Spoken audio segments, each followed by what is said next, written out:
Welcome to the first unit of our course. In this unit, I will provide some answers to seemingly simple questions: what, why, and how.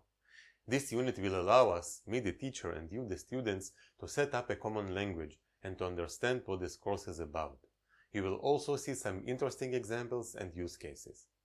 So basically, this is the outline of this unit.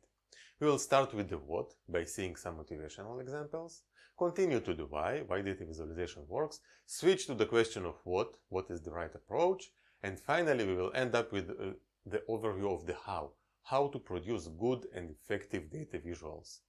We will spend the remaining part of this course answering the how question, and wait for the end of this video to hear an overview of the entire course syllabus.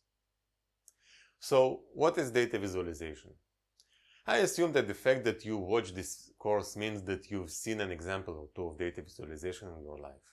We are talking about technical figures such as line charts, histograms, 3D-dimensional graphs, complex charts like the one in the upper right corner of your screen, tables that are an important and powerful tool to visualize data.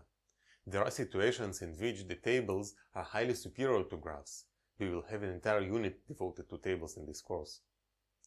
Another field of data visualization addresses non-technical and non-professional audience. We are talking about the graphs and charts we see in newspapers, magazines, news sites. Despite the fact that this course concentrates on technical visualization, after its completion you will have the tools to create effective and correct charts, technical or not. More importantly, I will show you how chart authors use different principles of psychology and physiology to steer or even manipulate you. Often data visualization doesn't come by itself, but rather accompanies a person in their attempt to deliver a message, to teach, to make difference. Let me now show you an example of such a message delivered by the late Professor Hans Rosling. Even if you saw this fragment, pay special attention to how the visual and the verbal parts complete and amplify each other, creating a beautiful synergy. And they said the world is still we and them. And we is Western world and them is third world.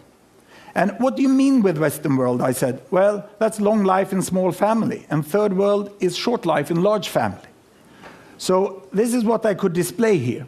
I put fertility rate here, number of children per woman, 1, 2, 3, 4, up to about 8 children per woman. We have very good data since 1962, 1960 about, on the size of families in all countries. The error margin is narrow. Here I put life expectancy at birth, from 30 years in some countries up to about 70 years. And 1962, there was really a group of countries here that was industrialized countries, and they had small families and long lives. And these were the developing countries. They had large families and they had relatively short lives. Now, what has happened since 1962? We want to see the change. Are the students right? It's still two types of countries? Or have these developing countries got smaller families and they live here? Or have they got longer lives and live up there? Let's see. We start the world. And this is all UN statistic that has been available. Here we go. Can you see there? It's China. They're moving against better health. They're improving there. All the green Latin American countries, they are moving towards smaller families. The yellow ones here are the Arabic countries, and they get larger families, but longer lives, but not larger families. The Africans are the green down here, they still remain here. This is India. Indonesia is moving on pretty fast. And in the 80s here, you have Bangladesh still among the African countries there. But now Bangladesh, it's a miracle that happens in the 80s. The imams start to promote family planning, and they move up into that corner. And in 90s, we have the terrible HIV epidemic that takes down the life expectancy of the African countries, and all the rest of the world moves up into the corner where we have long lives and small family, and we have a completely new world.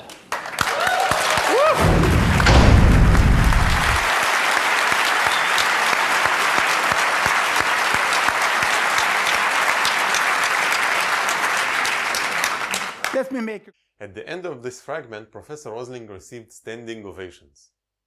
Being a renowned statistician, he could have talked about all the right parameters, statistical tests and metrics, but the audience might have stayed bored and indifferent, and the message would not stick.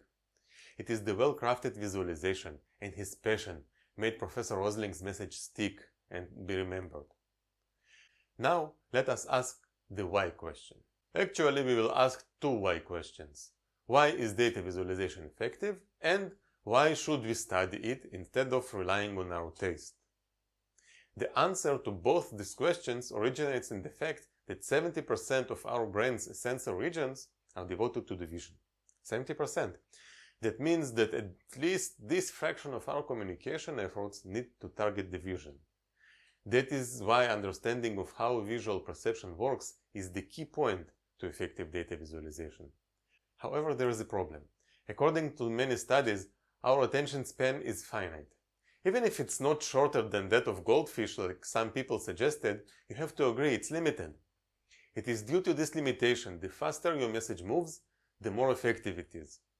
Thus, before we can discuss the how question, how to make data visualization effective, let us ask the second what question. What is an effective visualization? What should guide us, the practitioners, when designing visuals? Are we talking about science, art? Is it a matter of taste, an arbitrary decision? Well, it's definitely not arbitrary, neither it's a matter of taste. Take a look at this research. You already saw this research in the promo video to this course. In this research, the scientists studied different ways to visualize a certain heart condition. One of the variations that they tested was different color visualization scheme. When using the right color scheme, the physicians were able to detect 91% of problematic coronary artery regions compared to 62% with the default color scheme.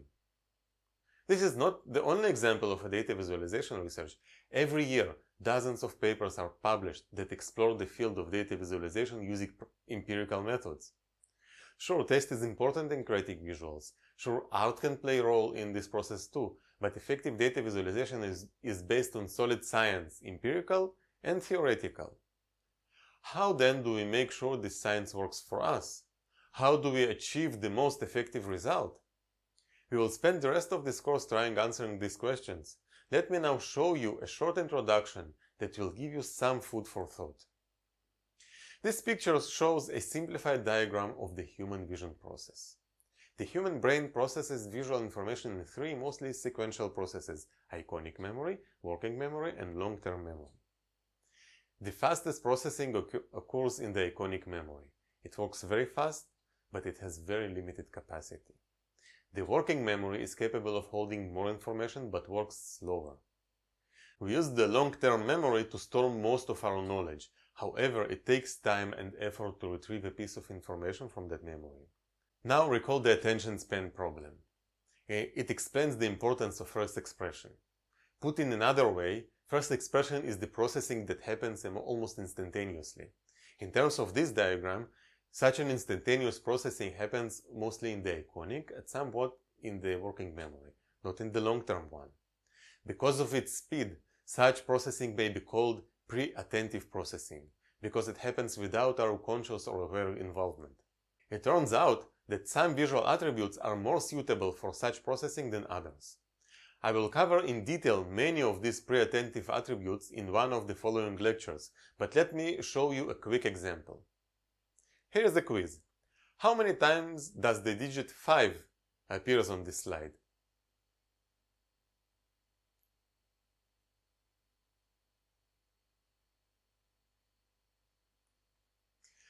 Most people will require around a minute to count all the appearances of the digit 5. Many of them will come to a wrong result. What happens if I highlight the 5s? In a matter of 5 to 10 seconds, most of you will tell me that there are 5 such 5s. What makes the counting much faster now? The answer is that the color and the line width are very effective pre-attentive attributes that you can use to highlight the important information. Notice, however, that by using the color, I was probably able to deceive many of you by not highlighting one of the digits. By not using relevant pre-attentive attribute, I was able to hide it without technically lying. As a side note, enclosure that is now used to highlight the additional 5 is another effective pre-attentive attribute. This is another example that demonstrates how small changes in a graph manipulate the audience. Despite being based on the same data, these two graphs lead to opposite conclusions about the pay-gender gap in the United States.